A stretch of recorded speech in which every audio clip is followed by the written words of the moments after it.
Hello दोस्तों। आज जो है हम स्टार्ट करने जा रहे हैं ऑर्गेनाइजेशनल बिहेवियर सब्जेक्ट का जो है रिवीजन स्टार्ट करने जा रहे हैं with the very first unit number 1 से। क्योंकि जब हम बेसिकली स्टार्टिंग से समझते हैं किसी चीज को तो हम बेहतर समझ पाते हैं और हम सभी पांचों यूनिट्स का जो है रिवीजन कवर करेंगे।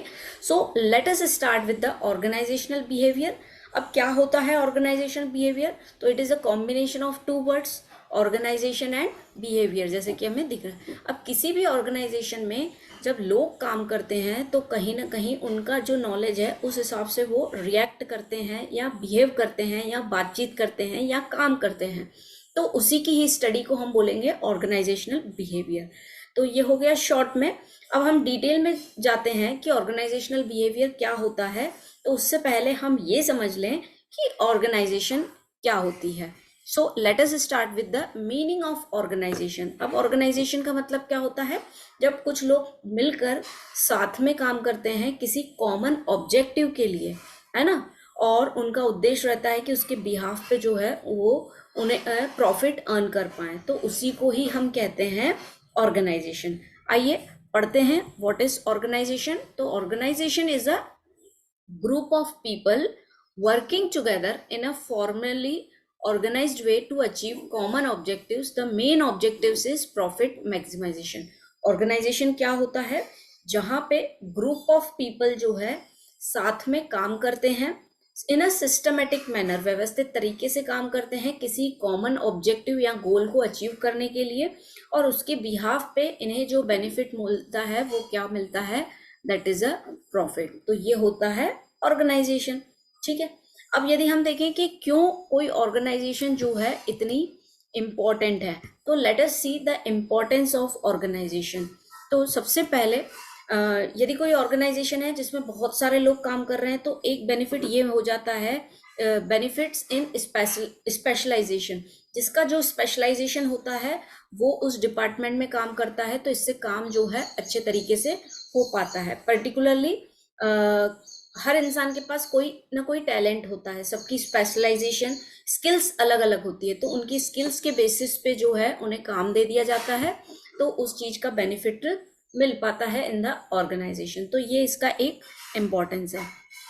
नेक्स्ट यदि हम बात करें क्लैरिटी ऑफ अ रोल, आपको ऑर्गेनाइजेशन में ये क्लैरिटी रहती है कि आपका काम क्या है। यदि आप सीनियर लेवल पे हैं तो आपको उस तरीके के स्किल्स या जॉब जो है प्रोवाइड की जाएगी, या आपकी जो भी पोस्ट है at the managerial at the executive, जो भी आपका पोस्ट रहेगी, जॉब पोजीशन, उसके हिसाब से जो है आपका रोल जो है आपको बता दिया जाएगा कि किस तरीके से काम जो है आपका, आपको क्या करना है। तो ये एक खासियत है ऑर्गेनाइजेशन की।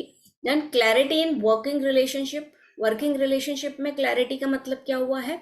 यहाँ पे relationship between the superior and subordinate जो है बहुत उससे जो है क्लैरिटी रहती है।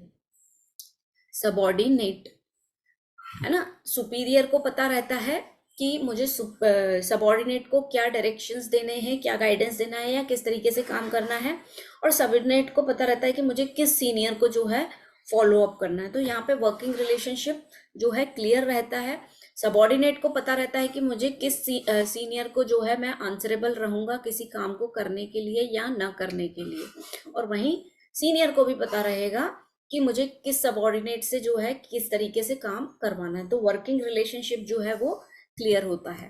Then optimum utilization of resources. Resources का पूरी तरीके से यूटिलाइजेशन करना ऑर्गेनाइजेशन का उद्देश्य होता है। अब रिसोर्सेज क्या हो गए? जैसे कि फिजिकल रिसोर्सेस हो गए, जिसमें जो पर्टिकुलर प्रोडक्ट से वो डील कर रहे हैं उसका रॉ मटेरियल हो गया, है ना, तो उसका प्रॉपर यूटिलाइजेशन, ना बहुत ज़्यादा मटेरियल को बुलवा लेना ताकि जो है अमाउंट आपका लगा रहेगा उसमें, तो ओवर रिसोर्सेस का अरेंजमेंट ना करना, ना अंडर यूटिलाइजेशन के जिसके कारण जो है प्रोडक्शन रुक जाए। इतना कम रिसोर्सेस भी नहीं बुलवा के रखना कि हमारा प्रोडक्शन या काम रुक जाए। तो एक प्रॉपर यूटिलाइजेशन ऑफ रिसोर्सेस, पूरी तरीके से रिसोर्सेस का इस्तेमाल करना। तो ये हो गया फिजिकल रिसोर्सेस। ऐसे ही हो जाएंगे आपके फाइनेंशियल रिसोर्सेस, कि आपके पास कितने अमाउंट की जरूरत है, कितने कैपिटल की जरूरत है, उस कैपिटल का पूरी तरीके से उपयोग करना, है ना, इन द ऑर्गेनाइजेशन। इसके अलावा यदि हम देखें फिजिकल रिसोर्सेस हो गया हमारा, फाइनेंशियल रिसोर्सेस हो गया। फिर आ जाता है हमारा ह्यूमन रिसोर्सेज की, जो लोग ऑर्गेनाइजेशन में काम करते हैं तो कितने लोगों की आपको रिक्वायरमेंट है ना। उस हिसाब से आप स्टाफिंग करेंगे। ज्यादा लोगों को अपॉइंट कर लेंगे और काम छोटा है, और ज्यादा लोगों को अपॉइंट कर देंगे तो कहीं ना कहीं आपको सैलरी उनको ज्यादा देना पड़ेगा। ठीक है, तो इन तरीके से जो है ऑर्गेनाइजेशन में जब काम जो है व्यवस्थित तरीके से होता है, सबको अपनी अपनी रेस्पॉन्सिबिलिटी दे दी जाती है, तो एक प्रॉपर यूटिलाइजेशन ऑफ रिसोर्सेज होता है। आगे बढ़ते हैं। कोऑर्डिनेशन एंड इफेक्टिव एडमिनिस्ट्रेशन, सबका जॉब रोल्स, जॉब पोजीशन सबको पता रहता है, तो सब साथ में मिलकर कोऑर्डिनेशन बना के जो है, सामंजस्य बना के जो है अपना काम करते हैं। और जो एडमिनिस्ट्रेशन यानी जो एक तरीके से प्रिंसिपल्स या लॉ फॉलो करवाने रहते हैं, रूल्स या रेगुलेशंस, वो भी इफेक्टिव प्रभावी तरीके से होते हैं। एक्सपांशन एंड ग्रोथ पॉसिबल है जब काम व्यवस्थित तरीके से हो रहा है, सबको अपना काम पता है, वर्किंग रिलेशनशिप पता है, रिसोर्सेज का यूटिलाइजेशन प्रॉपर हो रहा है, ओवर रिसोर्सेज नहीं है आपके पास, है ना, कि उतने रिसोर्सेज की जरूरत ही नहीं है और आपने ज़्यादा पैसा अरेंज करके रखा है, तो वैसा कुछ नहीं है। तो ऑब्वियसली वो जो रिसोर्सेज रहेंगे जिनका आप प्रॉपरली यूटिलाइजेशन कर रहे हो, तो उसके बाद आता है एक्सपांशन एंड ग्रोथ, है ना। उस काम हो रहा है व्यवस्थित तरीके से, उसके बाद ऑर्गेनाइजेशन सोचती है कि अब जो है हमें एक्सपांड करना है, and they are growing in that. Then come it helps in administration, organization हमें मदद करवाती है एडमिनिस्ट्रेशन को हेल्प करने में, वेरियस पॉलिसीज बनाने में, डिसीजन लेने में, क्योंकि ऑर्गेनाइजेशन में ऐसा नहीं है कि सिर्फ गिनती के लोग रहते हैं, वहां पे अलग अलग लोग हैं। अपर लेवल पे जैसे प्रेसिडेंट हो गया, सीईओ हो गया, तो ये टॉप लेवल के होते हैं। फिर मिडिल लेवल के जो है मैनेजमेंट होता है, और ऐसा ही फिर लोअर लेवल या जिसको हम सुपरवाइजरी लेवल बोलते हैं वो रहता है। तो ये मदद करते हैं, जैसे टॉप लेवल सिर्फ पॉलिसीज बनाते हैं। अब पॉलिसीज किस बेसिस पे बनाएंगे या डिसीजन किस बेसिस पे लेंगे टॉप लेवल, जब उन्हें ये पता पड़ेगा कि नीचे के लेवल की क्या प्रॉब्लम है। तो ये हमें ऑर्गेनाइजेशन जो है मदद करती है किसमें, एडमिनिस्ट्रेशन में। ओके, इट इंक्रीज प्रोडक्टिविटी, जब सबको सबका काम पता है तो जो है काम टाइमिंगली होता है, जिससे काम जो है प्रोडक्टिव होता है, ज़्यादा इफेक्टिव होता है, टाइम वेस्टेज कम होता है, बाकी के रिसोर्सेज कम वेस्टेज होते हैं, जैसे कि फाइनेंशियल रिसोर्सेज कम वेस्टेज, तो प्रोडक्टिविटी बढ़ती है। ऑर्गेनाइजेशन के ये फायदे हैं। अब यदि हम बात करें, जैसे कि हमने देखा कि ऑर्गेनाइजेशन के इम्पोर्टेंस क्या क्या है, किस तरीके से ऑर्गेनाइजेशन जो है हमें मदद करती है आगे बढ़ने में, जॉब क्लैरिटी देने में, तो उसी तरीके से यदि अब हम देखें steps in the process of organisation, so let us see. तो सबसे पहला है डिटर्मिनेशन ऑफ ऑब्जेक्टिव्स। यदि आप किसी भी ऑर्गेनाइजेशन में हैं तो उनकी पहली स्टेप यही रहती है कि आपका गोल क्या है ना। जब गोल हमें क्लियर रहता है तो हमें ये पता रहता है कि गोल यदि पता रहेगा तो उसके हिसाब से ही जो है पूरी की पूरी प्लानिंग की जाएगी और उसके अकॉर्डिंगली जो है डिसीजंस लिए रहेंगे। तो सबसे पहली स्टेप क्या होगी दोस्तों, that is determination of objectives. अब आगे बढ़े, यदि हम डिटर्मिनेशन ऑफ एक्टिविटीज। अब जब आपको ये पता है कि आपका गोल क्या है तो उसके बाद आप एक्टिविटीज को डिवाइड कर देंगे, यानी डिटर्मिनेशन ऑफ एक्टिविटीज बोले, या हम ऐसा भी कह सकते हैं डिवीजन ऑफ वर्क, कि किसको क्या काम देना है, ये आप नेक्स्ट स्टेप में कर देते हैं जब आपका गोल जो है डिफाइंड रहता है। Then grading and grouping, division कर देना कि किस तरीके से काम कौन करेगा, बड़े लेवल का काम है या कुछ एडमिनिस्ट्रेटिव लेवल का है तो वो टॉप लेवल मैनेजमेंट करेगा, यदि कुछ उससे छोटा है तो मिडिल लेवल, उससे छोटा है तो सुपरवाइजरी लेवल, यदि मैनेजमेंट का काम हो चुका है तो फिर जो है उसके बाद में वर्कर्स को किस तरीके से ग्रेड करना है। तो ये सब चीज़ें जो है it is in the process of organization. तो सबसे पहले ऑब्जेक्टिव्स को डिफाइन करना, देन एक्टिविटीज को जो है डिवाइड कर देना बिटवीन द पर्सन्स, और फिर उसकी ग्रेडिंग एंड ग्रुपिंग कर देना। जैसे सपोज कोई ए ग्रेड का मटेरियल भी आपके पास बनता है, कोई बी ग्रेड का भी, तो उसमें ग्रेडिंग कर देना कि कौन सा काम जो है किस तरीके से कौन करेगा। एलोकेशन ऑफ ड्यूटीज, अब ग्रेडिंग हो गई, अब ड्यूटीज सबको एलोकेट कर दी कि किसको क्या काम करना है। देन डेलीगेशन ऑफ अथॉरिटी, अब यहाँ पे डेलीगेशन ऑफ अथॉरिटी का मतलब होता है रेस्पॉन्सिबिलिटी जो है वो डिस्ट्रीब्यूट करना between the persons. Delegation of authority क्या होता है, सपोज कोई सुपीरियर है या कोई सीनियर है, उसके पास बहुत सारे काम हैं, उसने क्या कर दिया, वो रेस्पॉन्सिबिलिटी जो है किसको ट्रांसफर कर दी, अपने सबॉर्डिनेट्स को या अपने जूनियर्स को, ठीक है। तो उसी को ही बोलते हैं अथॉरिटी का डेलीगेशन करना, अपने काम को जो है लोगों के बीच में बांटना और उनसे करवाना और उनको सुपरवाइज करते रहना, उनको गाइड करते रहना। तो next step is the delegation of authority. और उन सभी जो भी ये काम होते हैं उन सभी में एक सामंजस्य बनाए रखना, ताकि काम जो है व्यवस्थित तरीके से भी हो, सिस्टमेटिक मैनर में भी हो, और एक्टिविटीज जो है प्रॉपर वे में भी वो काम हो सके। तो that is the coordination of activities, ठीक है। तो यहाँ पे दोस्तों हमने क्या देखा, सबसे पहले ऑर्गेनाइजेशन क्या होती है। तो जब बहुत सारे लोग जो है साथ में मिलकर काम करते हैं किसी कॉमन गोल को लेकर, उसी को ही हम कहते हैं ऑर्गेनाइजेशन। ऐसी प्लेस जहाँ पे लोग काम करते हैं किसी कॉमन गोल को लेकर, और जिसका उद्देश्य जो रहता है प्रॉफिट मैक्सिमाइजेशन भी रहता है। ऑब्वियसली सर्विस रेंडरिंग तो रहेगा, लेकिन उससे वो क्या अर्न करेंगे, प्रॉफिट। फिर ऑर्गेनाइजेशन का क्या इंपॉर्टेंस है हमने ये देखा। तो ऑर्गेनाइजेशन जो है हमें मदद करती है किसमें, ये जानने में कि किसकी क्या स्पेशलाइजेशन है, काम को व्यवस्थित करने में, कोऑर्डिनेशन बनाए रखने में, एक्सपेंशन करने में, एडमिनिस्ट्रेशन को मदद करता है डिसीजन लेने में। ये हमने देखे उसके इम्पोर्टेंस, ओके। फिर स्टेप्स क्या होती हैं ऑर्गेनाइजेशन की, किसी भी काम को जो है किस तरीके से किया जाता है। तो सबसे पहले काम क्या है, आपका गोल क्या है, किस तरीके से उसको अचीव करना है वो। फिर एक्टिविटीज को डिवाइड कर देना कि काम कौन सा काम कौन करेगा इस तरीके से, या कितने प्रकार के काम है, डिवीजन ऑफ वर्क। फिर उसकी ग्रुपिंग एंड ग्रेडिंग कर देना कि ए ग्रेड का काम कौन सा है, बी ग्रेड का कौन सा है, या फर्स्ट सेकंड थर्ड, जो भी उनका क्राइटेरिया होगा। फिर ड्यूटीज को एलोकेट कर देना, अथॉरिटी को जो है ट्रांसफर कर देना, डेलीगेशन ऑफ अथॉरिटी, और कोऑर्डिनेशन बनाए रखना, ठीक है। तो यहाँ तक हमने देख लिया।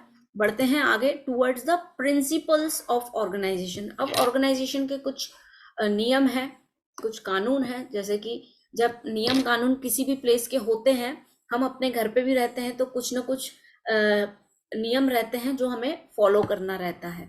मे बी किसी के यहाँ ऐसा नियम हो कि ब्रेकफास्ट सब साथ में करेंगे या लंच सब साथ में करेंगे, या फिर किसी के यहाँ ऐसा हो कि जो है सबके उठने का समय जो है 8 के पहले सभी को उठना है। तो कुछ ना कुछ रूल्स रहते हैं जो हमें फॉलो करना रहता है जिस भी ऑर्गेनाइजेशन में हम काम करते हैं।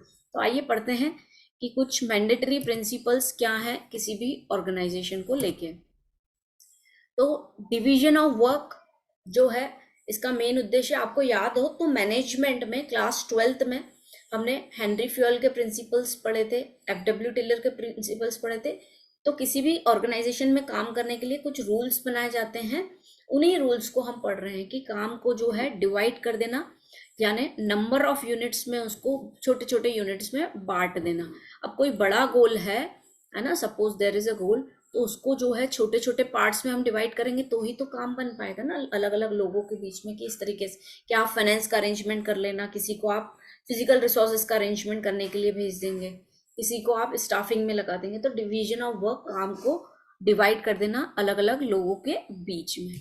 फिर क्लैरिटी ओवर ऑब्जेक्टिव्स। ऑर्गेनाइजेशन का मेन उद्देश्य ये भी होना चाहिए कि जो भी ऑर्गेनाइजेशन में काम कर रहा है और उसका जो भी काम है उनको क्लियरली जो है मेंशन्ड, उनके रोल्स बताना कि आपका क्या काम है, आपसे क्या एक्सपेक्टेशन है ऑर्गेनाइजेशन को, आप किस तरीके से काम करेंगे, क्या वे होना चाहिए, टाइम कितने समय में जो है आप कर सकते हैं, यानी आप मे भी उसमें टाइमलाइन हो कि इतने समय में आपको काम कंप्लीट करना है। तो क्लैरिटी होनी चाहिए उस ऑब्जेक्ट के प्रति।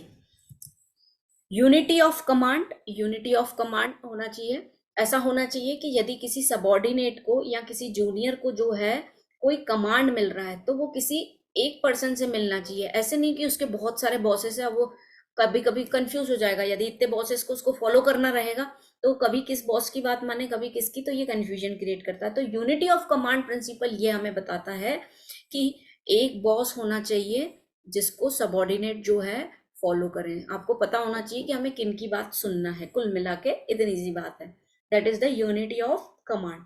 अब बढ़े हम आगे। यूनिटी ऑफ डायरेक्शन, काम एक ही डायरेक्शन में होना चाहिए, या आप जिनकी बात सुन रहे हैं उसका डायरेक्शन एक ही होना चाहिए, है ना। ऐसा ना हो कि वो फ्लक्चुएट हो, that is unity of direction.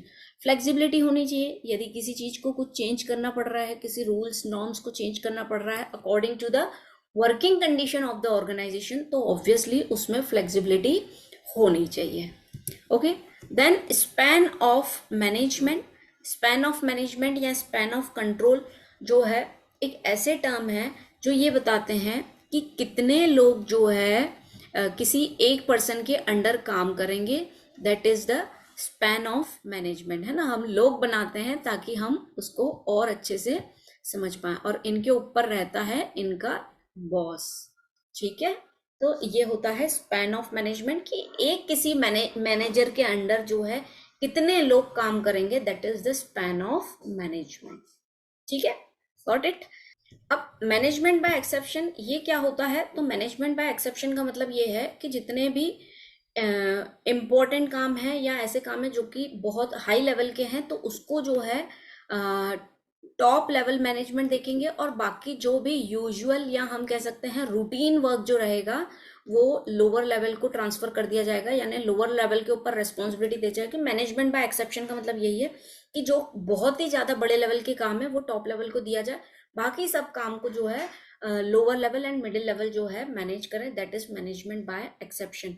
यानी यदि कोई एक्सेप्शनल केस है, कोई बहुत इम्पॉर्टेंट चीज है जिसके टॉप लेवल के बिना वो काम नहीं हो पाएगा, तो वो काम जो है टॉप लेवल को दे देना, बाकी सब काम जो है लोअर लेवल या मिडिल मैनेजमेंट से करवाना। फिर डिसेंट्रलाइजेशन का मतलब क्या होता है, लोगों के बीच में काम करवाना, ऑर्गेनाइजेशन में उनको एक तरीके से जो है ऐसा माहौल देना कि सब मिलकर जो है साथ में कर रहे हैं, दैट इज डिसेंट्रलाइजेशन, यानी डिस्पर्शन ऑफ अथॉरिटी, उनको काम करने की अथॉरिटी देना कि हाँ आप भी ये डिसीजन ले सकते हैं जो उनके लेवल का है। देन कंटिन्यूटी, इन सभी कामों में जो है कंटिन्यूटी बने रहना चाहिए। बॉस जो है सबॉर्डिनेट को काम दे रहा है, सबॉर्डिनेट उसको फॉलो करके जो है आंसरेबल है किसको, बॉस को।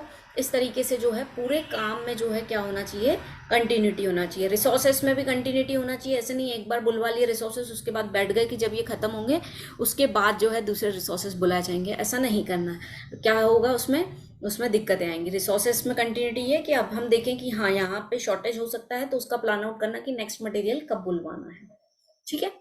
अब बढ़े हम आगे, डेलीगेशन ऑफ अथॉरिटी, यानी अथॉरिटी को डेलीगेट करना, काम को या पावर को जो है अपने सबॉर्डिनेट को जो है ट्रांसफर करना कि आपको इस तरीके से काम करना है, that is the delegation of authority. तो ये जो है कुछ प्रिंसिपल्स हमने देखे जो कि किसी भी ऑर्गेनाइजेशन में यदि ऑर्गेनाइजेशन फॉलो करती है तो काम जो है क्या होता है, सिस्टमेटिक मैनर में फिनिश होता है और टाइमिंगली खत्म होता है और वो गोल अचीव होता है। So this is the principle of organization, ठीक है।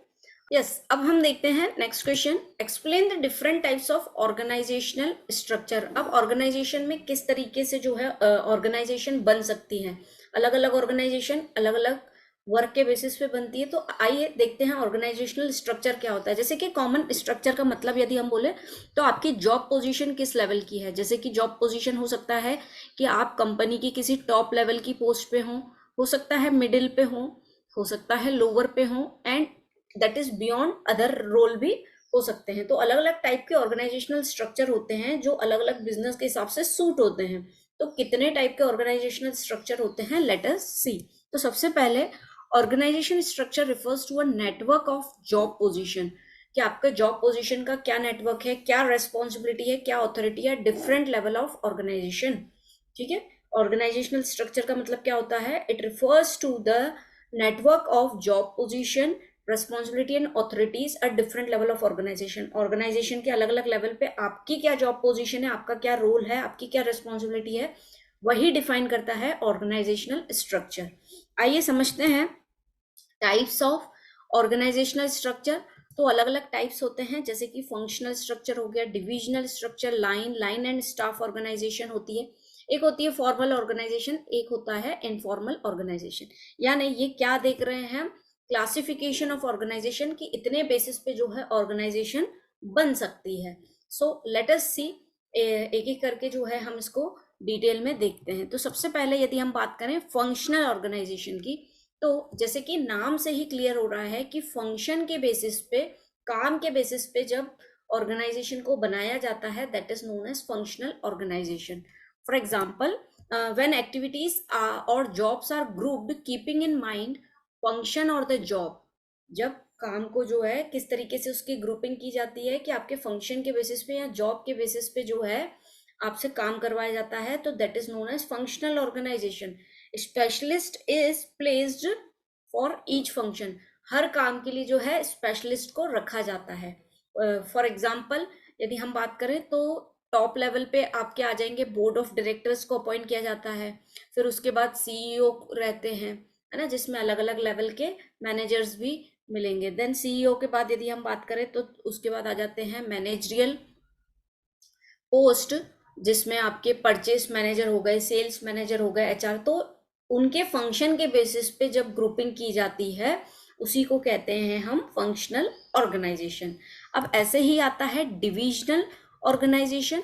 When the organization is large in size and producing more than one type of a product, then activities related to one product are grouped under one department.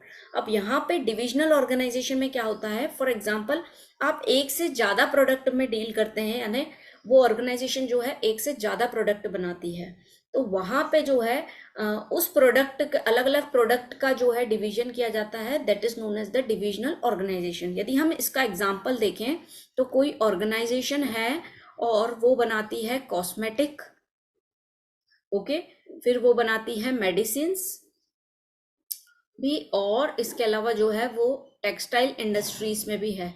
तो अब ये division किस basis पे, अब इस particular cosmetic का purchase department होगा, इसका सेल्स होगा, इसका फाइनेंस डिपार्टमेंट होगा, वैसे ही मेडिसिन के लिए सेल्स डिपार्टमेंट, परचेज डिपार्टमेंट और फाइनेंस डिपार्टमेंट या एचआर डिपार्टमेंट, और सेम फॉर द टेक्सटाइल. तो that is known as divisional organization, जब आप एक से ज़्यादा प्रोडक्ट में डील करते हैं और उसका डिवीजन होता है अंडर वन डिपार्टमेंट, यानी कॉस्मेटिक डिपार्टमेंट, और उसके अंदर फिर क्लासिफिकेशन होता है फर्दर.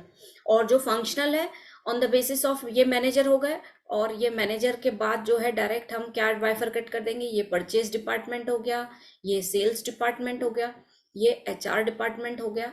ठीक है, ये फंक्शनल इस तरीके से होता है फंक्शन के बेसिस पे, और डिविजनल जो है on the basis of product grouping की जाती है, एक डिपार्टमेंट में कितने क्लासिफिकेशन हो सकते हैं. ये हो गया आपका फंक्शनल एंड डिविजनल. अब आगे बढ़े टाइप्स ऑफ ऑर्गेनाइजेशन स्ट्रक्चर में. लाइन ऑर्गेनाइजेशन, नाम से क्लियर है, लाइन ऑर्गेनाइजेशन यानी एक लाइन में जब जो है ऑथोरिटी हो तो जो है उसे हम कहेंगे लाइन ऑर्गेनाइजेशन. आइए इसको पढ़ते हैं.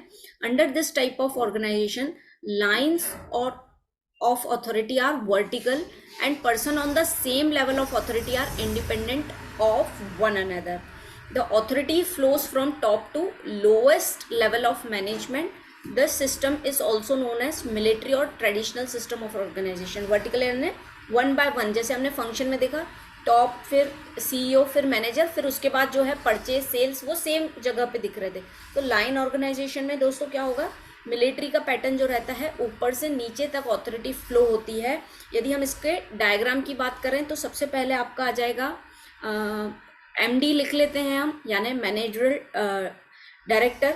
ठीक है, मैनेजिंग डायरेक्टर. उसके बाद जो है आपका आ जाएगा सेल्स मैनेजर, हम पुटअप कर देते हैं एक डिपार्टमेंट.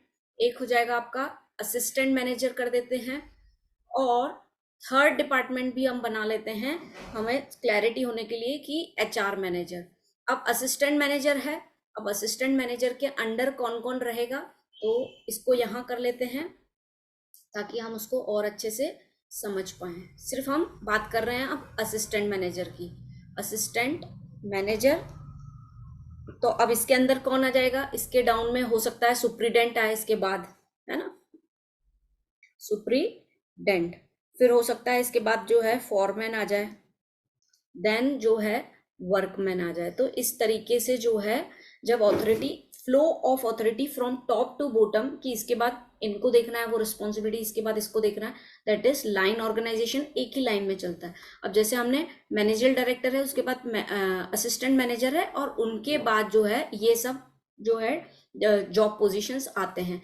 वैसे ही सेल्स मैनेजर में भी यही सब चीजें फॉलो होंगी. सेल्स मैनेजर आ गया, उसके बाद हो सकता है उसका सुपरिटेंडेंट आ जाए, फिर फोरमैन आ जाए और वर्कमैन आ जाए, और ऐसा ही एचआर में. तो that is the line organisation.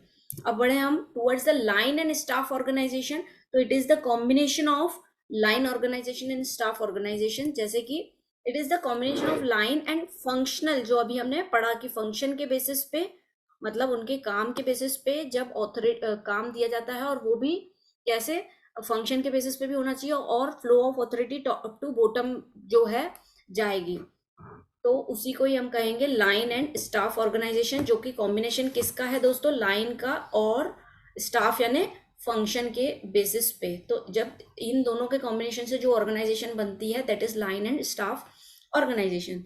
It is the combination of line and functional type of organization under which the authority flows in a vertical line.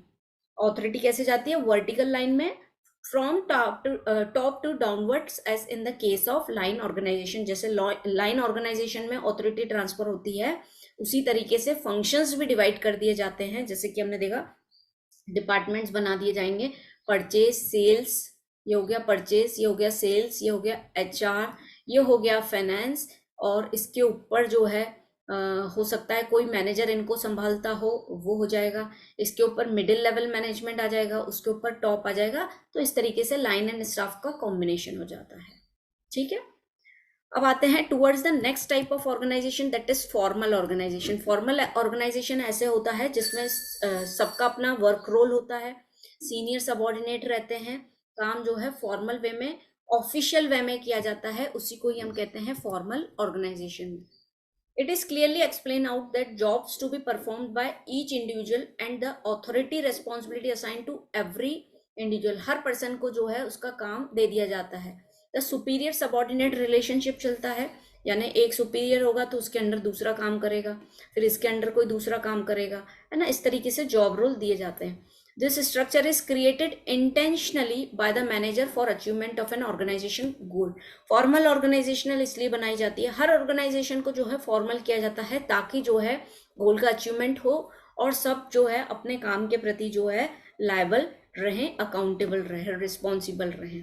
तो दैट इज फॉर्मल ऑर्गेनाइजेशन। अब इसी का ही opposite क्या होता है, informal organisation, जब उसी organisation में आप आपके ग्रुप्स बना लेते हैं, फ्रेंड सर्कल क्रिएट कर लेते हैं, उसी को ही एक तरीके से हम कह सकते हैं इनफॉर्मल ऑर्गेनाइजेशन, है ना। आइए पढ़ते हैं। It is the structure where individuals are assigned various job position while working at those job position the individuals interact with each other and developed some social and friendly groups in the organization, है ना।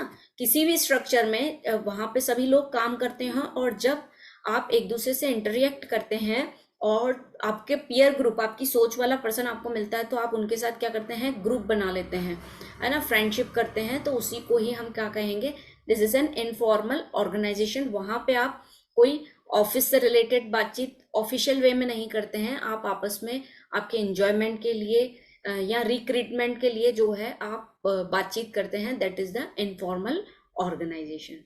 ठीक है, तो अभी हमने type of organisation देखा, जिसमें हमने देखा फंक्शनल ऑर्गेनाइजेशन, जो फंक्शन के बेसिस पे, काम के बेसिस पे जो है जिसका डिवीजन किया जाता है, दैट इज फंक्शनल।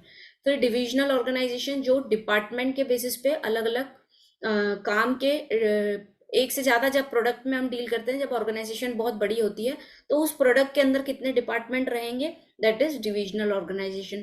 फिर हमने देखा लाइन ऑर्गेनाइजेशन, जो एक मिलिट्री वे में टॉप टू डाउनवर्ड्स जो है ऑथोरिटी ट्रांसफर की जाती है और उतने लेवल की जॉब पोजीशंस बनाई जाती है। फिर उसका मिक्सचर होता है लाइन एंड स्टाफ ऑर्गेनाइजेशन। फिर हमने देखा फॉर्मल ऑर्गेनाइजेशन, जिसमें authority and responsibility clearly assigned रहती है and superior subordinate relationship clearly mentioned रहता है गोल को अचीव करने के लिए। फिर हमने देखा लास्ट में इनफॉर्मल ऑर्गेनाइजेशन जो है वो क्या होता है। ठीक है, तो यहाँ पे होता है हमारा ऑर्गेनाइजेशन के स्ट्रक्चर या टाइप्स ऑफ ऑर्गेनाइजेशन के नाम से भी ये क्वेश्चन पूछा जाता है, तो ये हमने समझ लिया। अब बढ़ते हैं टुवर्ड्स द अदर टॉपिक।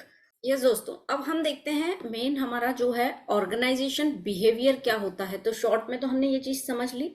अब विद इन द ऑर्गेनाइजेशन बहुत सारे लोग काम करते हैं, तो उनके बिहेवियर पैटर्न्स को समझना, उसी को ही हम क्या कहते हैं, ऑर्गेनाइजेशनल बिहेवियर।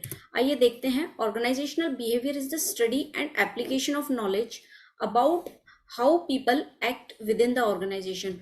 लोग जो है ऑर्गेनाइजेशन में किस तरीके से किसी एक्शन के प्रति अपना रिएक्शन देंगे, या उनकी क्या एबिलिटीज हैं रिगार्डिंग द ऑर्गेनाइजेशन, उनके बिहेवियर पैटर्न्स को समझना, that is organizational behaviour. It is an interdisciplinary subject. ये जो है इंटरडिसिप्लिनरी है। ऐसा क्यों कहा गया है? बिकॉज एक से ज्यादा फील्ड का इंटरेस्ट, एक से ज्यादा फील्ड चीज का नॉलेज जो है उसको हम कहते हैं इंटरडिसिप्लिनरी, यानी आप मल्टी टैलेंटेड हो, ऐसा हम कह सकते हैं। विच कवर्स, जिसमें क्या चीजें कवर्ड होती है? Which covers the study of workers employees related behaviour inside the organization. Organization behaviour में कोई भी ऑर्गेनाइजेशन क्या समझने की कोशिश करती है कि वहां पे जो वर्कर्स काम कर रहे हैं, जो एम्प्लॉयज काम कर रहे हैं, उनका बिहेवियर किस तरीके से ऑर्गेनाइजेशन के प्रति है। क्या वो पॉजिटिवली तरीके से काम कर रहे हैं ऑर्गेनाइजेशन में, किसी भी चीज को पॉजिटिवली ले रहे हैं कि किसी भी चीज को नेगेटिवली ले रहे हैं, उस पैटर्न को समझना, that is the organization behaviour. अब इसमें जो है यदि हम फीचर्स को देखें कि what are the features of organisational behaviour, तो सबसे पहले आता है कॉज एंड इफेक्ट रिलेशनशिप। यदि हम कोई क्रिया कर रहे हैं तो उसकी प्रतिक्रिया होती है। जैसे कि हमने न्यूटन का थर्ड लॉ पढ़ा था इन द क्लास 6, यदि आपको याद हो, to every action there is equal and opposite reaction. यदि हम कुछ भी काम करते हैं तो उसका इम्पैक्ट हमारे पास आएगा ही इन द रिजल्ट वे में, पॉजिटिव या नेगेटिव। सिंपल केस में एग्जाम दी है तो उसका रिजल्ट आएगा, हो सकता है हमने अच्छे से पढ़ाई की हो तो पॉजिटिव रिजल्ट आए और हमने अच्छे से पढ़ाई नहीं की हो तो नेगेटिव रिजल्ट आए। सो ऑर्गेनाइजेशनल बिहेवियर में भी यही है। उस पैटर्न को जब हम समझते हैं कि ये जो काम हुआ है किस कारण से हुआ है, तो कॉज एंड इफेक्ट जो है उसका पता पड़ता है कि इस कारण से जो है ये रिजल्ट हमें देखने को मिला है। ठीक है। And organizational behaviour is science and art. अब इसको साइंस एंड आर्ट क्यों कहा गया है, ये ऑब्जेक्टिव यदि आपके एग्जामिनेशन में आता होगा तो डेफिनेटली ये क्वेश्चन पूछ सकते हैं कि whether it is a science और आर्ट, तो इट इज बोथ। अब साइंस क्यों? साइंस जो है बहुत सारे प्रिंसिपल्स पे चलती है, तो ऑर्गेनाइजेशन में भी काम जो है प्रिंसिपल्स पे ही चलता है जो कि यूनिवर्सली अडॉप्टेड है।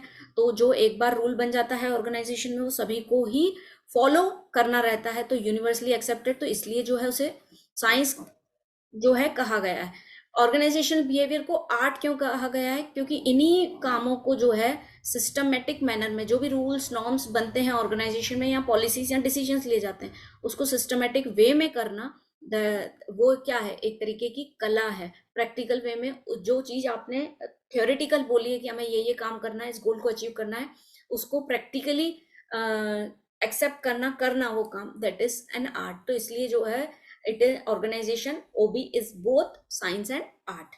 अब आगे देखें, behavioural approach to management.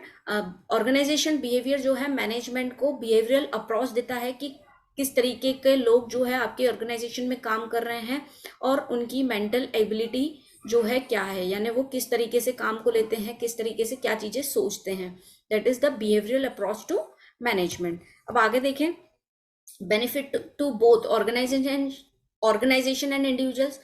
Organisational behaviour को समझने से ये फायदा होता है कि ऑर्गेनाइजेशन और इंडिविजुअल्स यानी वहां पे जो लोग काम कर रहे हैं दोनों का ही बेनिफिट होता है। ऑर्गेनाइजेशन को ये समझ में आता है कि उनके वर्कर्स को, उनके एम्प्लॉयज को क्या एक्सपेक्टेशन है ऑर्गेनाइजेशन से, और इंडिविजुअल्स को ये समझ में आ जाता है कि ऑर्गेनाइजेशन हमसे क्या चाहती है ना, क्योंकि जॉब रोल डिफाइन हो जाता है, काम का डिवीजन हो जाता है, तो वो सब चीजें जो है बेनिफिट करती है to the both organization and individuals. It is a field of study not a discipline. Organizational behaviour कोई डिसिप्लिन नहीं है, जैसे इकोनॉमिक्स हो गया, साइकोलॉजी हो गया, ये कोई डिसिप्लिन नहीं है, ये जस्ट एक तरीके की स्टडी है, एक रिसर्च है जो हमें behavioural patterns of the employees के बारे में बताती है इन द ऑर्गेनाइजेशन।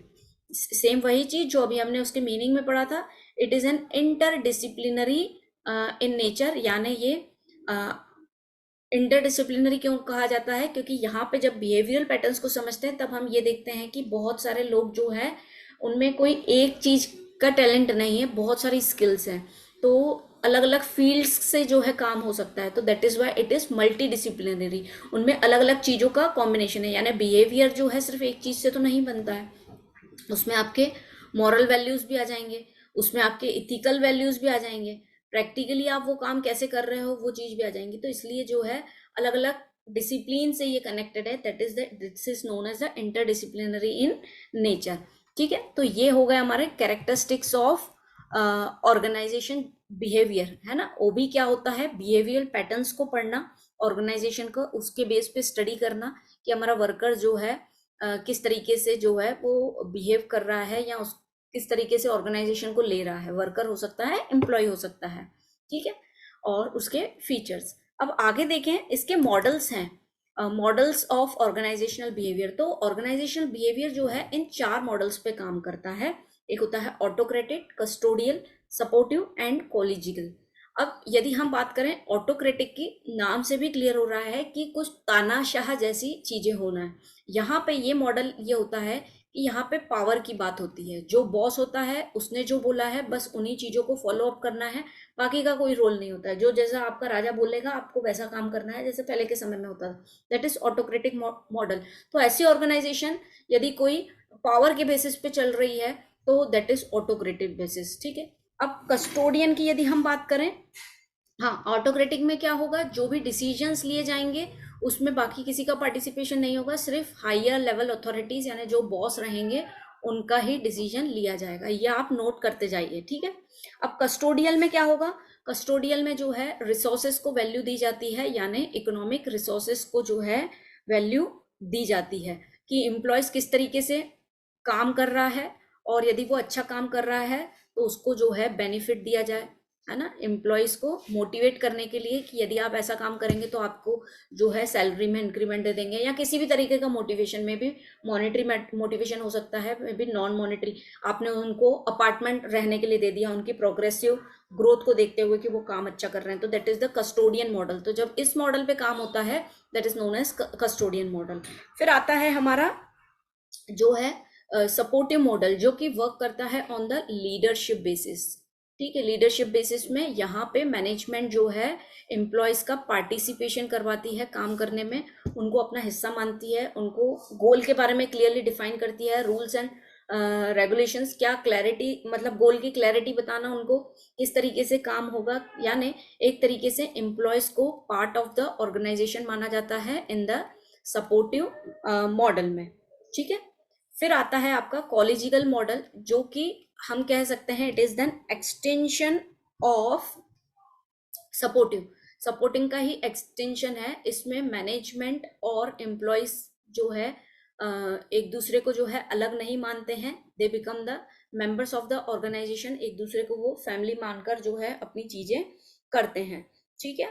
तो this is the collegial model of the organisation. अब यहाँ पे मैनेजर जो है सॉरी जो एम्प्लॉयज हैं वो जो है अपने मैनेजर को जो है कहीं से कहीं तक, जैसे ऑटोक्रेटिक में क्या हो रहा था कि बॉस का पावर चल रहा था, तो एम्प्लॉयज जो हैं अपने मैनेजर को बॉस नहीं समझते हैं, अपने जैसा ही समझते हैं, ताकि काम जो है एक फ्रेंडली इन्वायरमेंट होता है, उनके ऊपर कोई प्रेशर नहीं होता है। हाँ, काम करना है, उनको रिस्पॉन्सिबिलिटी मिलती है जिसको उन्हें निभाना है, बट ऐसा नहीं है कि आपको जो है एक पावर के अंदर ही काम करना है, ऐसा कुछ भी नहीं होता है। तो ये सपोर्टिव जो है it is an extension of collegial model. So this are the 4 models of organisational behaviour. तो दोस्तों यहाँ पे जो है हमने यूनिट नंबर 1 कंप्लीट की, जिसमें हमने क्या देखा, ऑर्गेनाइजेशन क्या होती है, फिर उसके इंपॉर्टेंस को समझा, स्टेप्स ऑफ द ऑर्गेनाइजेशन को समझा, फिर टाइप्स ऑफ ऑर्गेनाइजेशनल स्ट्रक्चर कितने टाइप्स के होते हैं वो हमने देखा, जैसे फंक्शनल, लाइन, और उनके कॉम्बिनेशन में हमने देखा लाइन एंड